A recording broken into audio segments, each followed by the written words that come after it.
Welcome to the math record. Today we'll be covering two proportion z-tests and its confidence interval. This video will cover part 2 of chapter 2 in our statistics class. Okay, let's begin. We're gonna start with a two proportion in z-test. A two proportion z-test is basically when they give you two samples and they're both of them are proportions, and you basically want to see if there's like basically a difference between like those two samples. So they have to be proportions though. That's what z-tests are, proportions. But this time, instead of compared to like a one proportion, this one now has two samples and you have to compare them. As always, first we gotta have to check the conditions. This is kind of similar. Basically, you have random. The sample should always be random. Basically, the sample is random, so it has to be like using a SRS, a stratified, a cluster. But basically, you just need a SRS. That's all you really need. If they do as SRS, it should be fine. Usually, when they ask these questions, they already say the sample is random. So all you have to say is just the sample is randomly selected. And then you have independence. So the individuals, I just write IND, is independent of each other, dependent of each other, right? So one a data point cannot be like affecting another one. So you can't get, if you get a red now, it's not like you're gonna get a red later. Like you're more likely to get a red later. And then you have the 10% condition, which states that the sample size is less than 10% of whatever you're measuring. Same thing as like one proportion z-test. And then this one they added is a group in is called a group independence. Okay? Which basically states that groups are independent of each other. So now groups are independent. So just because one group, like a lot of like 30% of one group get like red, doesn't mean like 30% of the other group is gonna get, of a different group is gonna get red, or maybe even higher, or their value increase. They're gonna be independent of each other. No, so it's not guaranteed. And then the last thing is let me delete actually some of these. I actually need a room. Is sample size. This is the math-based portion. So now you're gonna have n1 times p1. So the first sample size, the sample n is the sample size of, and then the 1 tells us is the sample size of the first sample, times the p value. So the proportion of the first the sample is greater than or equal to 10, and it's the same thing, n1 times q1. So it's b1 minus p1 is equal to q1 is greater than 10. And n2, the sample size of the other sample, times proportion of the other sample is greater than 10. And n2 times q2 is greater than 10. So you gotta have to do like the one proportion z-test, yeah, where you only did like n times p is greater than 10 and n times q is greater than 10. Now you have to do it for both samples. And that's the first thing you do, the transitions. And now you do, the conditions. Now you have to do the transitions, the transition statement, which is basically just substituting the one proportion z-test now for a two proportion z-test. So you say, since the conditions are met, I can construct a two proportion z-test, basically. And that's basically all you have to write for transition statement. That's so you could tell them which like test you're gonna use. After that, we're gonna have to write our null hypothesis and our alternative hypothesis. So our test. our hypothesis, you say P1 is equal to P2, and the alternative is P1 is either greater than P2, P1 is less than P2, or P1 is not equal to P2. So basically, what we have is like you could always you don't have to call this P1 or P2. You could just have it like based on that sample. So let's say like if they had like two samples like boys and girls, you could just say P boys, subscript boys is equal to P subscript girls. So it's if you want to put everything more in context, instead of like just make it vague like one and two, you could too. But when you do, you have to define your variables. But even if you do write like P boys and P girls, it's you might want to write it as your right subscripts. So what the null hypothesis is saying is that P1 is the proportion of like the first sample is equal to the proportion of the second sample, and then basically the other you just like basically common guess what this is, which is the proportion of one is greater than the proportion of sample one is greater than proportion of sample two, or the proportion of one is less than the proportion of sample two, or the proportion of one is not equal to the proportion of two, which is basically the same concept. If it's a Z model, right, and then P1 is greater than P2, you have something like right here. P1 is less than P2, you have something like right here. And if it's not equal to, it's basically just the same amount. So this if this is x away from the mean, then this is negative x away from the mean, and you just have to have both sides for the area. So just multiply by 2 if you get one area of one of the sides. It's the same idea as the one proportion z test, but now you're using two proportions. Okay, and now you have to define your variables, which p1 is the proportion. I'll just write proportion from sample 1.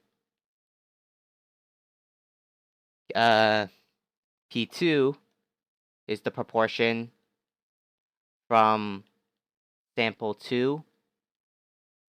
Always put these in context. So don't just say sample 1 or sample 2. Just say like what sample it does it like. It's like the sample with like 80 reds or like the sample from 100 reds or something like that. So just always put it in context because you want to be like as specific as possible. N1 is the sample size of sample 1 size, and then N2 is sample 2 size. Basically the only ones you really need to define. You can also do Q1 or Q2 if you want, but like if you get like P1 and P2, you can kind of just commonly guess what Q1 and Q2 is. Okay, now let's actually do the math, which is the mechanics. Okay, the mean for this one is equal to 0, and then the p-value for this one is kind of different. Is really different from the p-value of the one proportion z test. This time you're gonna have to pull these together. So you're gonna have a new value called p pooled, subscript pooled basically, is equal to the square root, okay, of basically the p. I'll just call it p pooled. Just put pp times qp. So it's qp is just 1 minus p pooled times basically they're all in this absolute value, all over 1 times the first sample size plus 1 over the second sample size. So you have to follow this formula, and that gets you p pooled, which I just write as pp. Okay. Then you have your z-score, which is equal to p1 minus p2 divided by your standard oops, sorry. I forgot. Oops, sorry, I wrote the p pooled wrong. The p pooled is equal to success 1 subscript 1 plus success subscript 2 divided by n1 plus n2.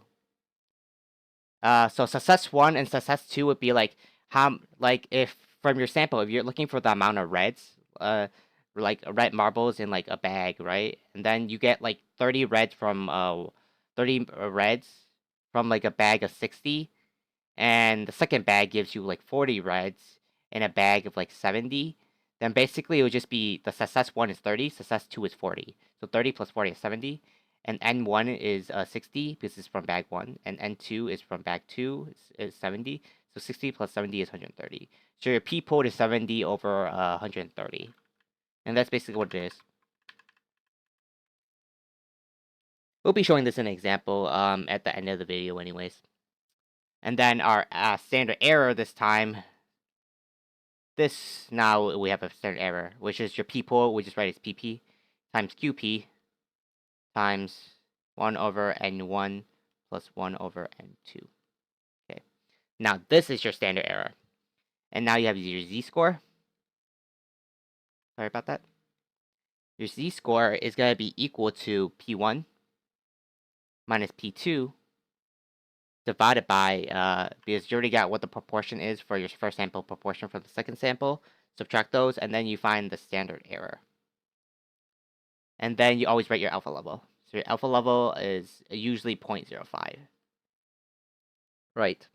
If they don't specify, you would just say it's 0.05. If they specify, then just choose whatever that alpha level is. And then you always make a picture. Sorry, that's a little bit. Okay. So your mean would now be P1 minus P2, basically. Because technically, not P1 minus P2 is 0. Because you think that if you think that P1 is equal to P2, that means P1 minus P2 is 0 because they're equal to each other. So it just be 0.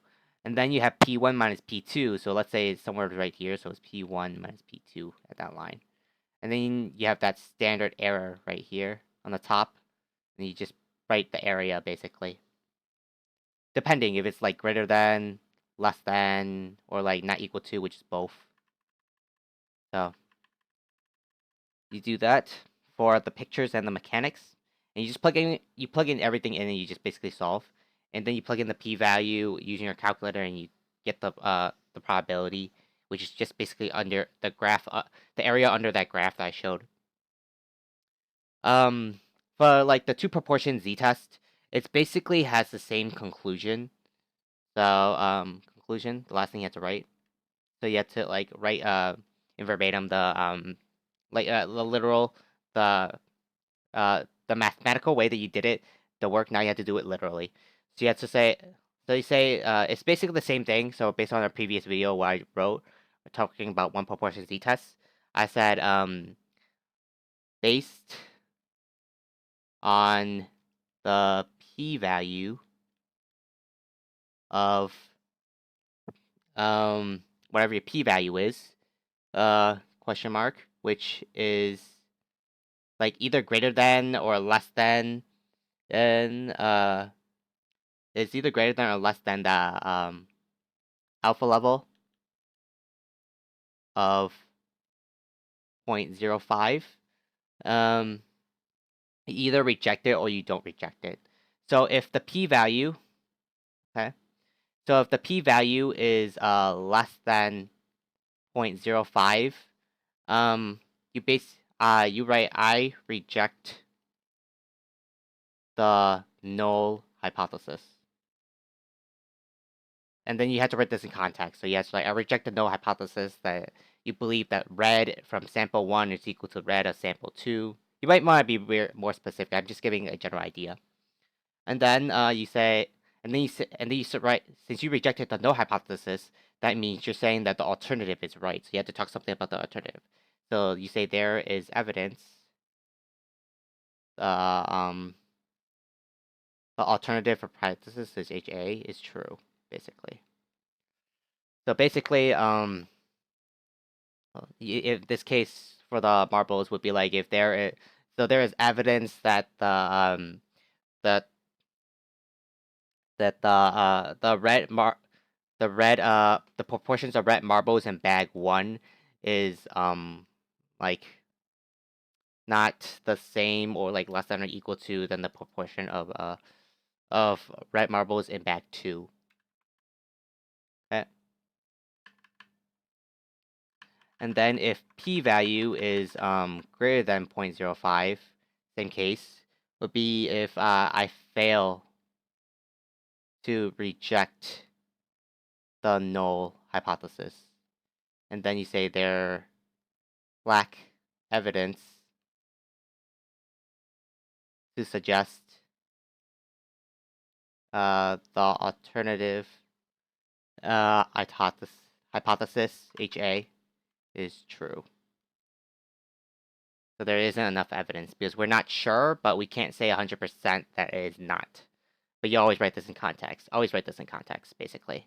So just whatever you could make this more specific, particular to that question, like with the Marpa example, then it's better. So that's basically for the conclusion. Now let's work with a confidence interval.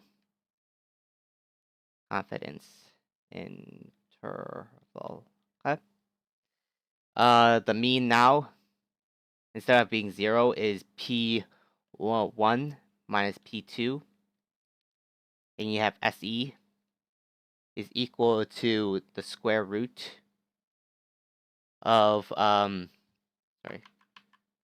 like get this a little bigger, of P1 times P2, P1 times Q1 divided by N1, plus P2 times Q2 divided by N2.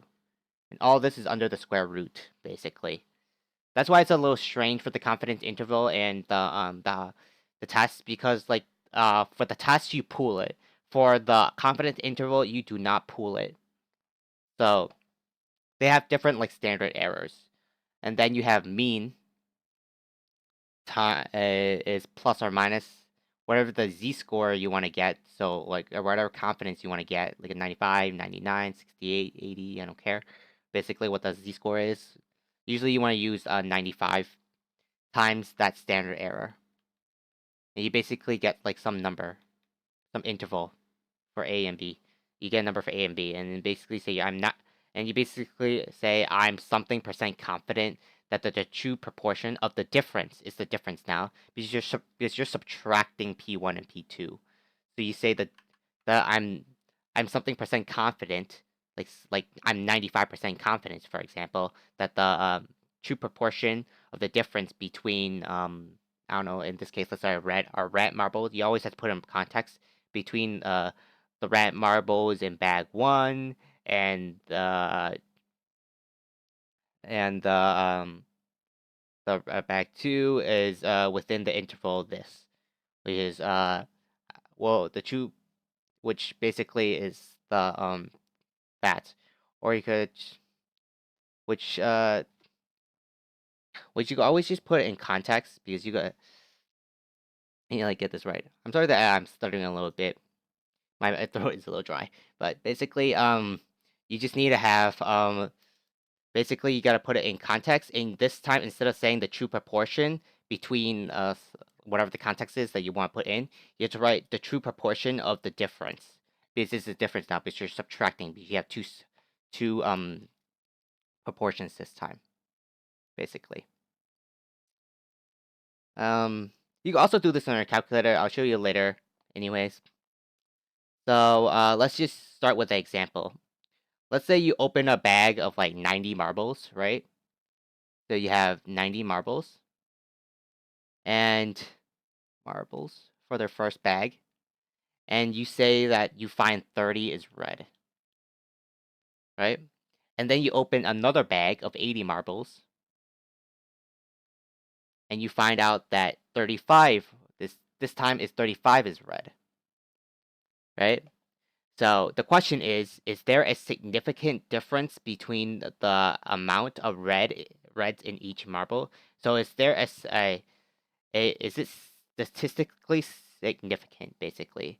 So is there like is it really unusual that like these that there's a really weird variation between the amount of reds in here? Because like let's say you have, because the red in here is like 30 divided by 90, which is about 1/3, and you have 35 out of like 80, which is like divided by 5 is like 7 divided by 5 is like 1 and 16. So this is about like 33%. And this one is about like 40 to like 50%. So is it like really that unusual? Basically, and that's what we need to look for. Uh, so using this example, let's start with our conditions. We say it's random, right? So we had to say that the two bags are the we randomly selected like the two bags are randomly selected to get the marbles, and then we have like independence, which basically states like the amount of reds in each bag is independent of the amount of red in sample in each bag is independent of each other. So basically, you're saying that the red in let's say bag one, if you put one red marble in bag one, doesn't mean that like the next marble you got put in is red. You know, so it's just because like you have more reds in one bag doesn't mean you're gonna give more reds. That's independence. And now you have the 10% condition. So the amount, so for both ends, N1 and N2, uh, those marbles are less than 10% of all the marbles that are made by that company. And then you have group independence. Sorry, I forgot the R. Group independence, which basically states instead of like now from each data from one group, now we're gonna compare both the groups and say that you can't have a that sorry that the amount of reds in bag 2 is independent of the amount of reds in bag 1. So just because you put one like a red in bag 2 doesn't mean you have to put one red in bag 1, you know? So it's they're independent of each other. They're randomly putting in. And now for sample size, which you have to do the math on. Let me just delete this. We need a little bit more room. So sample size. So we had 90 marbles and 30 are red. And then we had 80 marbles, and we had 35 was red, I think. Yes. Okay. So basically, we have N1, which is N1, which is 90, times P1, which is 30 out of 90. So that just makes 30, right? So that's N1 times P1, which is equal to 30, which is greater than 10. And then you have N1 times Q1. So a Q1 is just 1 minus the 30 over 90, so it's 60 over 90. So that's 60. So it's also greater than 10. And you have N2 times P2, which is equal to 80 times 35 over 80, you know, the amount of reds. Because P is the amount of reds you want. So that gets 35. And then you have N2 times Q2, which is equal to 80 times 1 minus 35 over 80, which is just 45 over 80, which gets you 45, right? And all these are greater than 10. So since your conditions are met, you just write your condition statements as such. Since the conditions are met, I can construct a two proportion z-test, right? Now let's actually write the test. So you tell them that you could now use a two proportion z-test. Now you have to write that test. So HO, our P1, let's say P1 is equal to P2, right? And our HA is that is there a difference? So when we're saying there's a difference between two of them, it's not that one is greater than the other or one is less than the other. We have to account for both of them. So now we're saying P1 is not equal to P2. So you have to read what the question is asking and choose if it's less than, greater than, or equal to. It just takes a little bit of logic. So if it says it's is there a difference between them, they just say it's not equal to each other. Or if they're pretty explicit about it all the time. Like, is there a greater probability of red and bag uh, in this company versus like this other company? Because usually that's what they're asking. But if they usually ask for like one company, it's probably just like not equal to, because they're saying like if there are variations like different between bag to bag. So if you have like P1 is greater than P2. I'm using the company example, but it just doesn't have to be like some kind of company example. Yeah, I'm just using it because it's the easiest one to think about. And now you have to define your variables. P1 is the proportion. I'll just write PO prop is the proportion from your from your sample of like 90 from your 90 sample basically. You could be more in depth about it. And then you have P2, which is the proportion of red. Sorry, I forgot red. Of red from your 80 sample. And N1 is the sample size of 90, and your N2 is your sample size of 80. So this is from sample 1, and this one's from sample 2, basically. So define your variables so they know what you're using, and you know what you're using because you're going to do the math on this. Now let's do the mechanics. So you have the mean, which is equal to 0. You have P pooled, which equal to success 1 plus success 2, which I said we have a 90, a 30, and an 80, and a 35, right? So the success is the 30, and the other success is the 35. So 30 plus 35 is 65, and 90 plus 80 is 170. So yeah, 65 over 170. So that's your pooled. So you have 765 all over 170. Right? So that will be your P your P pooled. And now you put your standard error, which is basically equal to the square root of the P pooled, so 65 over 170, times Q pooled, which is just 1 minus 65 over 170, so which is just 105 over 170, times 1 over the first sample size, which is 90, plus 1 over the second sample size, which is 80. So doing the math on it, use your calculator. So you have 65 divided by 170 times 105 divided by 170 times 1 divided by 90 plus 1 divided by 80, basically. So you get, and then you square root it, and you get a standard error of approximately equal to 0.0747. Sorry, let me write this a little bit down. 0.0747. Okay, so that's your standard error. And now you have to do your z-score. So your z-score would be, which I just write as z, is p1 minus p2. Your p1 was your was that you got 90 out of 30, right? So you got 90 out of 30. And your your Senko sample, you got 80 out of 35. So it would be 30 out of 90 is your first one. So 30 out of 90 is P1. Minus 35 out of 85 is your second. 35 out of 80 as your second. So 30 divided by 90. And then you have to divide all that by the standard error.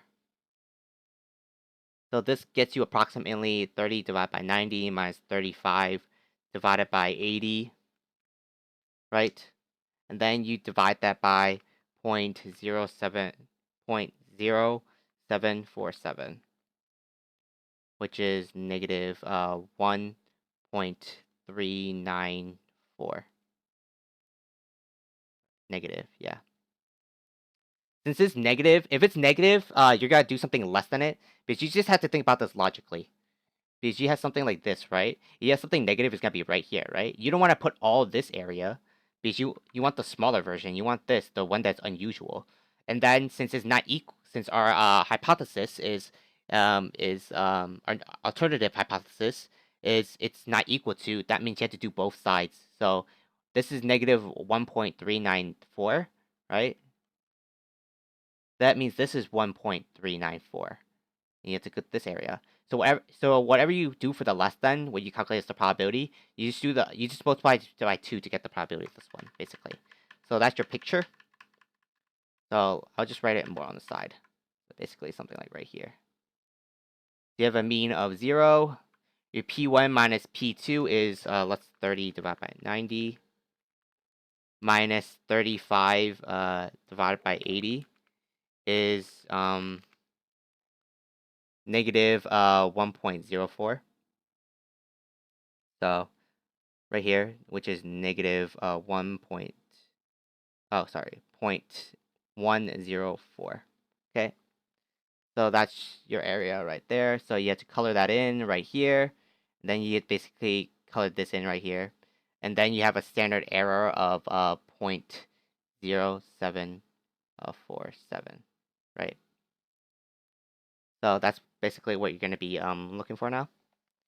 So now you're gonna go to your calculator, which I'm using at Nspire right now. Go to, if you're using an Nspire, I don't know how to use a TI-84. As said before in my previous video, I'm just gonna be using the Nspire. I'm gonna go to probability or statistics, doesn't really matter.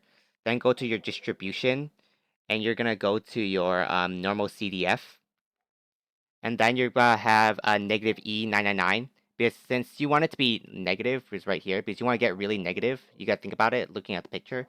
So now you got a really negative number, and then you're gonna go up to the number that you want to. The nth bar I said is weird, so you don't have to type in the z-score, but it's good to calculate it just so then you can show people. I mean, yeah, basically. But like, you only need to put in the actual number you need to like actually put.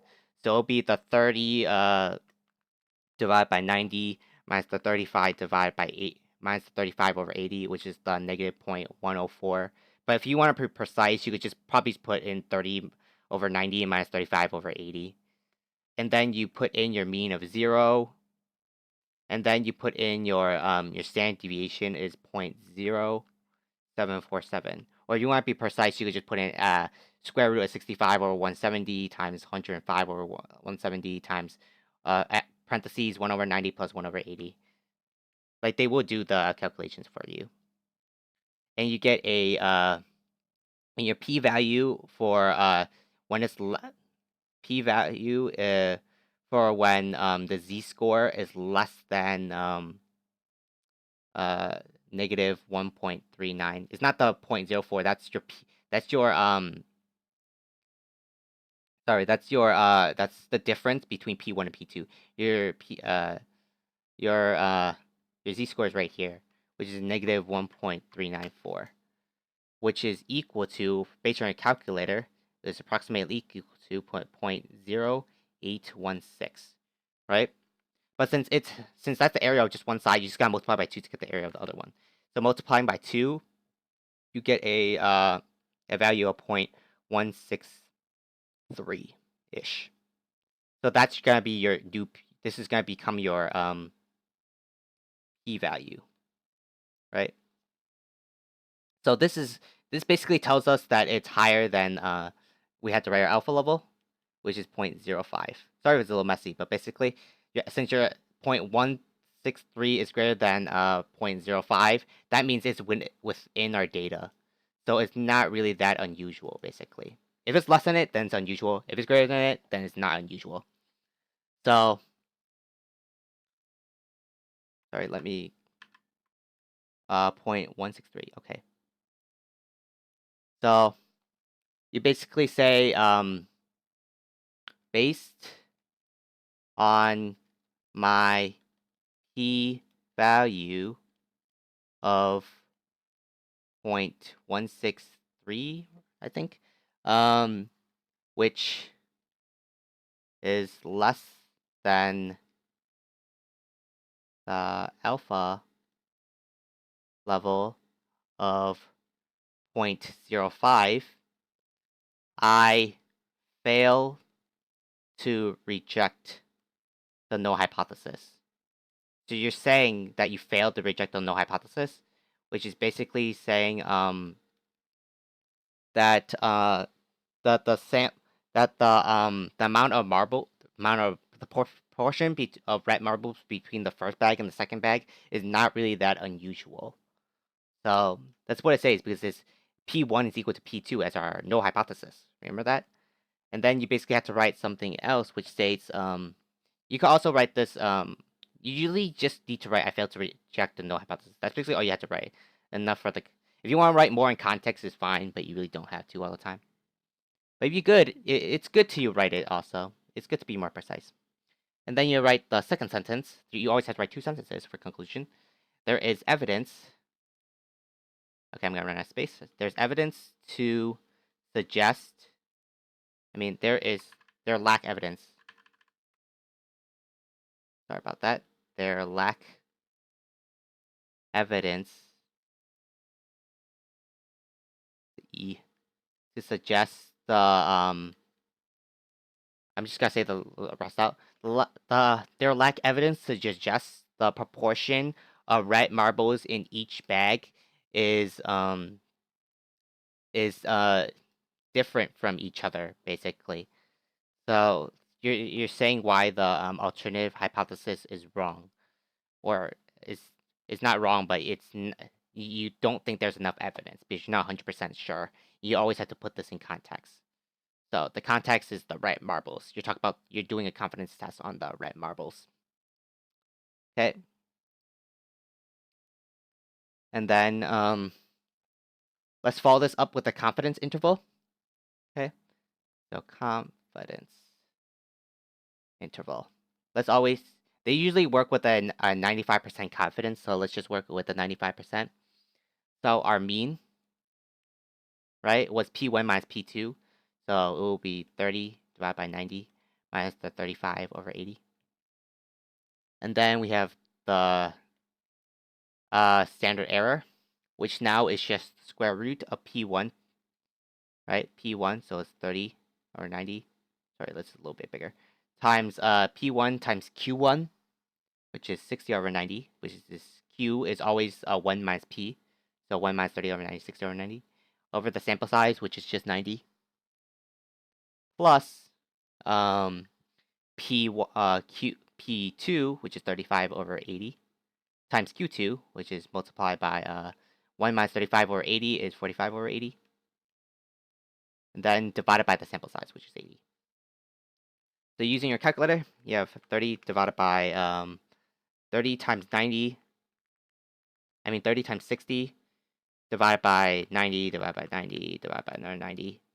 And then you have 35 times 45 divided by 80 divided by 80 divided by 80, basically. And then you add these two both together, and then you square root it. And you get a standard error of approximately 0.04745. Okay? The 30 divided by 90 minus the 35 divided by 80. Okay, it's as we said, was negative 0.104. Okay. So if we want to find an area of 90, as I said in the previous video, you could go to probability or statistics. It doesn't matter. You basically just need to go down to distributions, the one that says distributions, and then you say inverse norm, and the area you want is 95, but you can't write 95 into the area on your calculator for the Inspire. You had to write okay, yeah, something like this, right? So you have if they're gonna do an area like this, as I said in my previous video, when you want an area like this right here. So since it's symmetric, you just have to do the math on it. So you have 95% right here. So this has to be 2.5%. Because then the other side is 2.5, and 2.5 plus 2.5 is 5, plus 95 is 100. So it's a total of 100%. So it's 2.5. So this portion is 2.5. So this entire thing right here is just the 2.5 plus the 95, which is 97.5. So the area is 0.975, because you have to write it as a decimal. Okay, let's delete this. And then your mean, just leave it at 0, and your standard deviation, just leave it as 1. And you press enter. And you have 0.96. It's usually 0.96 all the time anyways. So 95% is always like 0.96 for Z models. not for t models or chi-squared. I don't even think there's a chi-squared for inverse, but you have 1.96, and then your thing would just be the mean plus or minus that z score times the standard error, right? So substituting it in, you get a mean of negative uh one sorry negative 0.104 plus or minus 1.96 times a 0.07.0745. So doing the math on it is 1.96 times 0.0745, and then you have negative 0.104 add to that number, and negative 0.04 minus that number,